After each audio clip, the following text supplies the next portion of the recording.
Hi, my name's Eryn, and today we're going to talk about one of the most brutal groups of people in history, the Vikings. Well, in my opinion at least. And no, not the Minnesota Vikings. Before we get started, I want you to leave me a comment on who your favorite Viking is.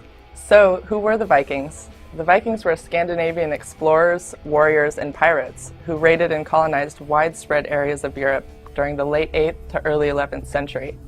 Pillage first, then burn.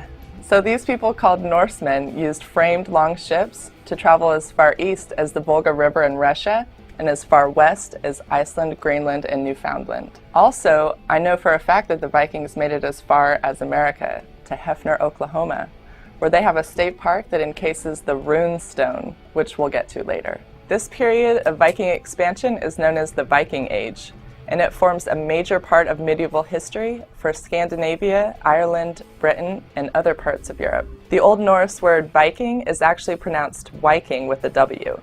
It was found on several rune stones in Scandinavia.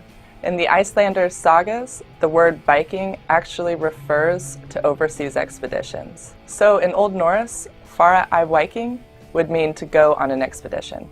And the word Vikinger would refer to a seaman or warrior taking part in the expedition. So there's your Old Norse language lesson for today. So let's talk a little bit more about the origins of the word Viking.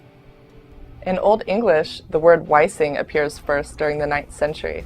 But in Old English writing, the word referred to a pirate and not so much a people or culture. So despite the word's origin, it's used mostly as a verb.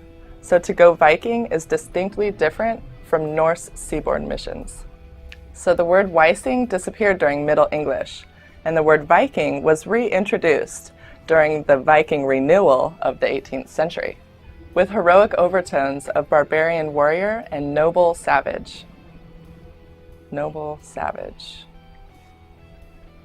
So during the 20th century, the word Viking expanded to refer not only to raiders, but also to the entire period.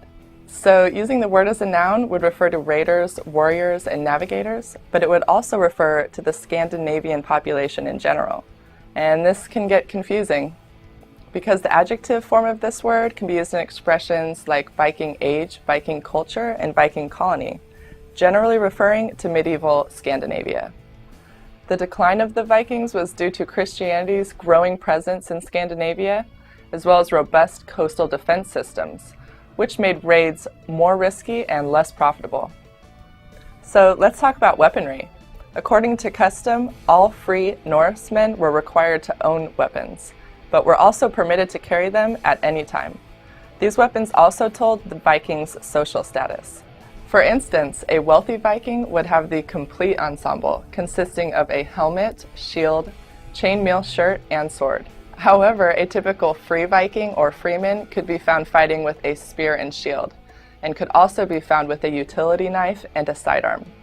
So bows were also used in the opening stages of land battles and at sea, but they were considered to be less honorable than a hand weapon. So since Vikings were relatively unusual at the time, their main weapon of choice was an axe, and some even carried two-handed axes which could split shields and metal helmets. So earlier we were talking about the rune stone, and these were actually ways that the Vikings kept records. They would record the names of participants on Viking expeditions and also those who died on these expeditions. Rune stones are important because they help us study the Norse society as well as medieval Scandinavia. Thanks for watching my video today on Vikings. I know that there is so much more we could talk about, but I only have a little bit of time.